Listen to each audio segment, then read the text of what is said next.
మాజీ CM YS Jagan Tirumala యాత్ర వివాదాస్పదం అయ్యే సూచనలు స్పష్టంగా కనపడుతున్నాయి. గతంలో జగన్ చాలాసార్లు తిరుమల వెళ్లారు. ముఖ్యమంత్రి హోదాలో గతంలో ఆయన తిరుమల వెళ్లి బ్రహ్మోత్సవాల సమయంలో పట్టు సమర్పించారు కూడా. కానీ ఈసారి యాత్ర చాలా ప్రత్యేకం. అసలు యాత్ర సక్రమంగా జరుగుతుందా లేదా అనేది కూడా అనుమానమే. ఈ అనుమానాలకు బలం చేకూరుస్తూ టీడీపీ జనసేన నేతలు చేసిన వ్యాఖ్యలు సంచలనంగా మారాయి. మీరేదో 28వ తేదీన తిరుమల వెళ్తారని తెలిసిందే. మెట్ల మార్గంలో వెళ్తారో రోడ్డు మార్గంలో వెళ్తారో అది మీ ఇష్టం. మెట్ల మార్గంలో వెళ్తే కిందే సంతకం పెట్టండి. తిరుమల వెళ్ళాక 17వ కంపార్ట్మెంట్లో రిజిస్టర్ ఉంటుంది.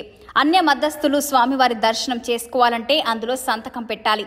అక్కడ సంతకం పెట్టి మీ చిత్తశుద్ధి నిరూపించుకోండి అంటూ జగన్ తిరుమల యాత్రపై ఘాటుగా రియాక్ట్ అయ్యారు.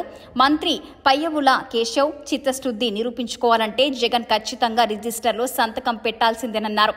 ఒకవేళ జగన్ ఇప్పుడు రిజిస్టర్లో సంతకం పెడితే దాన్ని మరింత రాద్ధాంతం చేస్తుంది టీడీపీ. పెట్టకపోయినా కూడా విమర్శలు తప్పవు అనేలా పరిస్థితులున్నాయి.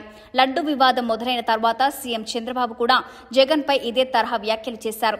జగన్ అన్య మధ్యస్థుడు కాబట్టి తిరుమలలో ఉన్న రిజిస్టర్లో సంతకం చేయాలని, కానీ ఆయన ఎప్పుడూ ఆ సాంప్రదాయం పాటించలేదన్నారు.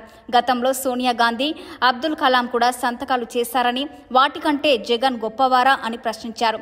ఈ వివాదం తర్వాత జగన్ తొలిసారిగా తిరుమల వెళ్తుండటంతో సీఎం చంద్రబాబు వ్యాఖ్యల్ని మరోసారి టీడీపీ నేతలు గుర్తు చేసుకున్నారు. అటు టీడీపీ ఇటు జనసేన జగన్ తిరుమల యాత్రపై తీవ్ర స్థాయిలో కౌంటర్ ఇస్తున్నారు. దీంతో ఆ యాత్ర వివాదంగా మారుతుందనే ప్రచారం జరుగుతుంది.